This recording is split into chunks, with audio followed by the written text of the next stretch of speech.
വേണ്ടിയുള്ള വേട്ട ഞാൻ 3 കൊല്ലം മുന്നേ തുടങ്ങിയിട്ടുണ്ട്. അത് നിങ്ങളെ ഈ അവസരത്തിൽ അറിയിപ്പിക്കണം. പഞ്ചായത്തിന്റെ 200 മീറ്റർ അടുത്താണ് നമ്മുടെ കോൽക്കാട് പള്ളി. അതിന്റെ ഓപ്പോസിറ്റാണ് ക്രിസ്ത്യൻ കബ്രിസ്ഥാൻ.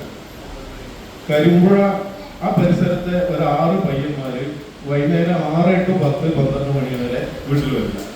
അപ്പൊ ഈ ചെക്കന്മാരെ ഒരു രക്ഷിതാവ് എന്നോട് ഈ ചെക്കന്മാര് വിളിച്ച മോണിട്ടിൽ എവിടെ വരുന്നില്ല എന്ന് പറഞ്ഞിട്ട് ഞാൻ ആ കുട്ടിയുടെ ഉമ്മാന്റെ നിർദ്ദേശപ്രകാരം ഇതെന്താണെന്ന് അറിയാൻ വേണ്ടി ശ്രമിച്ചു. അപ്പൊ നോക്കുമ്പോ ഇവര് കഞ്ചാവ് വലിക്കുകയാണ്.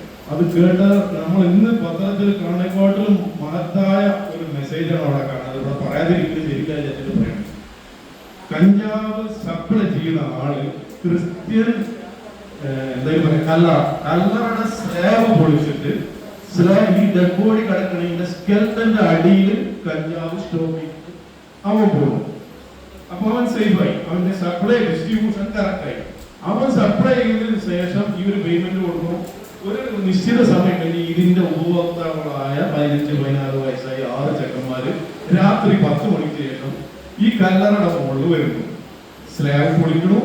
ഈ മരിച്ച ആളുടെ അസ്ഥിയുടെ കാലിന്റെ ഉള്ളിലാണ് ഇവർ അടയാളം പറഞ്ഞത്. തലയോട്ടിയുടെ അടിയിൽ കഞ്ചാവ് ഉണ്ടോ, ഏതെങ്കിലും ഒരു പൊസിഷൻ മതി കല്ലറ ഉള്ളത്. ആ കാലിന്റെ അടിയിൽ കഞ്ചാവ് വരുന്നു.